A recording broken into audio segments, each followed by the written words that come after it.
South Sudan capital Juba hit by gunfire. Heavy gunfire and explosions have been heard throughout the night in the South Sudanese capital Juba.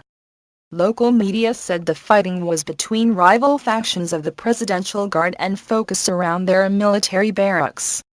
Army spokesman Colonel Philip Ager said some army bases had come under attack, but that the military was in full control, the Associated Press reports. The UN expressed concern and appealed for all sides to show restraint. South Sudan formally split from Sudan in 2011, after decades of conflict.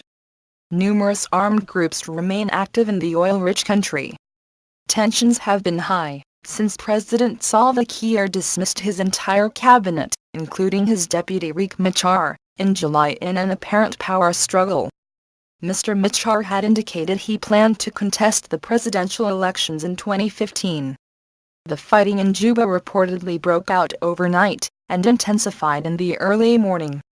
The Paris-based Sudan Tribune said the clashes began when one unit of the Presidential Guard, who are mostly from the Nuer ethnic group, became suspicious of deployments of a group of mainly Dinka guards.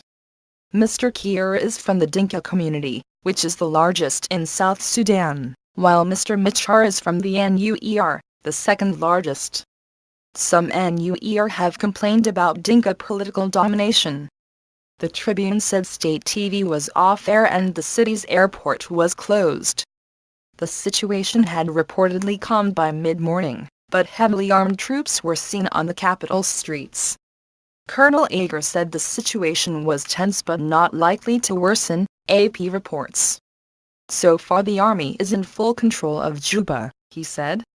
Hill Johnson, the UN's special representative in South Sudan, said she was deeply concerned about the fighting, and urged all parties in the fighting to cease hostilities immediately and exercise restraint.